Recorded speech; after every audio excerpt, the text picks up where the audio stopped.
my spiritual process, and it really led me to these portals now. So everything that I do is through meditation, as I was talking earlier, and that meditation guides me. So it might be that I meditate and come up with a feeling as I feel on this particular day, and it'll give me a word, and I use that particular word as I look out on, the world and what I'm looking for that kind of matches that word. And then once I find something that matches that, I sit and spend some time with that and meditate again with that space that I'm in. And usually I'm guided even further on how to photograph this piece so that it has a specific intent. So the round part is the portals section, and the way that I create the images through meditation and creating and being guided for an intent is the intent portion of it. Okay. And the images today, if I can say that everything in this world is energy, all of us, everything in it is energy. And when you create something with a specific intention, it has a specific energy. So when you take these images that I create now and you place them in a room, it helps that room vibrate a little bit higher. And people really seem to be drawn to these photographs, or images as I call them. Mm-hmm. And I produce them up to 40 inches in diameter. I create my own frames. I manufacture them myself. I mat and frame everything myself. And then they hang on the wall, and they're quite big at 40 inches. Mm-hmm. But this is this is without a doubt probably the most sacred work that I've ever done in my career. And I started photographing in 79, so it's been a long time. Yeah, wonderful. So I spent some time on your website, and you have, many of your beautiful photographs are online. Is there, as on the business side of your work, do you get most of your, I would say, sales for your photography through galleries, or does it come through your website? It's a combination of the two. Sometimes people are drawn by the images through social media and the web, mm-hmm. and then they end up in a gallery. And sometimes they see stuff in galleries and they're drawn to look further and see my stuff in the website. So it's a kind of a cross pattern. I'd say it's equal on both sides. Okay. One drives the other. Sure. So you've mentioned social media a couple of different times. How active are you on social media, and how much of it relates to your audience and sales of your artwork? The social media for me is new. I've always been, since I don't say an old timer, I'm not that old, but anyways, I've been in the business for a long time. So Since I'm used to doing things, face to face, that's the way I've done them for a long time. Okay. And I've just created some new teachings and new journeys and everything, and that's led me to promote that stuff on social media. So I'm also approaching social media for the art side of it as well, and that's how it's started crossing each other, one driving the other one. Mm-hmm. Oh, excellent. So you mentioned a little bit about your teachings, and there's some on your website where you do intensives and you also one-on-one classes.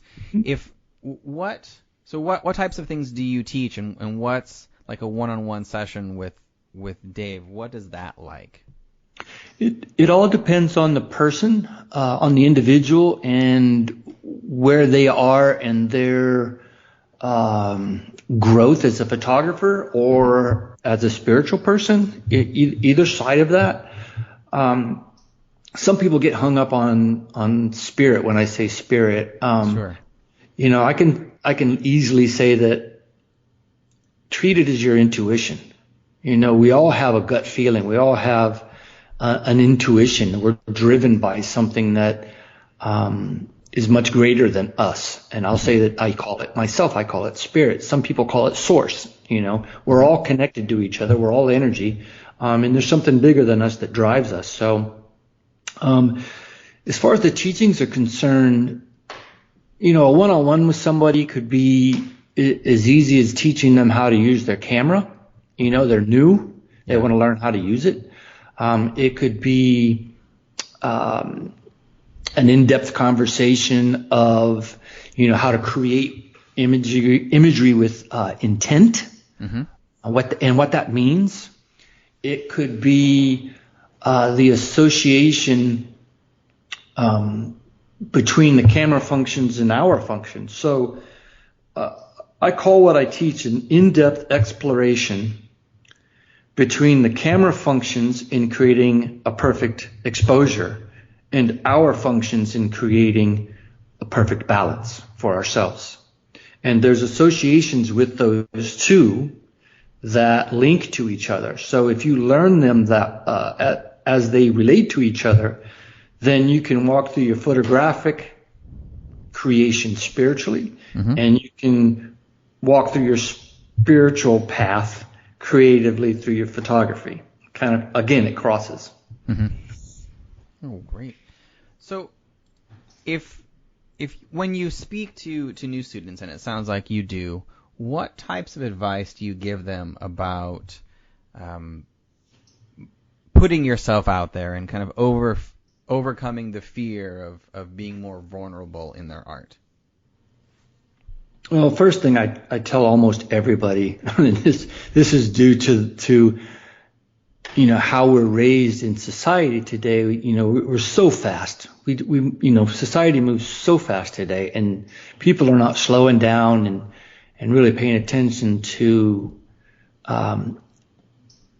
what is happening, not just what's going on, like gnats buzzing around you and that kind of thing, but literally how you feel in a space, whether it's out in the woods and creating, art, or whether you're in a studio and you're creating a commercial piece. There's a lot to be said of slowing down.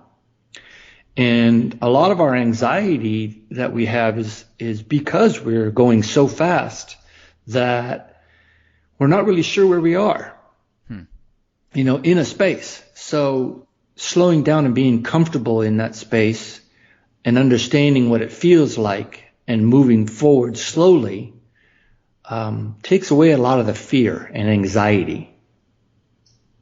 So that's my first thing that I would tell people or explain to them what that does for them. Because when I started, I was just, 100 miles an hour and I didn't pay attention to stuff. And now it's quite different.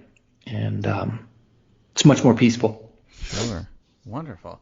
So with that, with all that you've done and experienced over the years, what would you say has been the best advice that you have ever received? That's a great question. Nobody's ever asked that question to me. What's the best advice? I probably would have to say the same thing towards me. I'm fortunate enough that my instructor from high school is still one of my very, very, very good friends.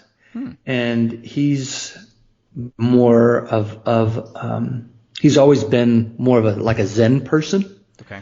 And many times in life he's told me to slow down, and every time that he's told me to slow down and I did, it helped a lot. So maybe between slowing down and being told to always chase your dreams no matter what anybody else has said, maybe between those two there's some kind of a balance that would be the best advice. Sure. Okay, good. So this has been fantastic. If the listeners would like to see your work, perhaps contact you or get to know more about what you're working on these days, where is the best place they can go to do that? Very simple. Portals of Intent. That's PORTALS of Intent, INTENT.com. You can also reach me on Instagram, Facebook, and LinkedIn as Portals of Intent. Great. And I will make sure I put those links in the show notes so people can click right through. Fantastic. I really appreciate it. Thank you so much. Of course, Dave. This has been my absolute pleasure. And again, thank you for taking the time to chat with me. Thank you so much.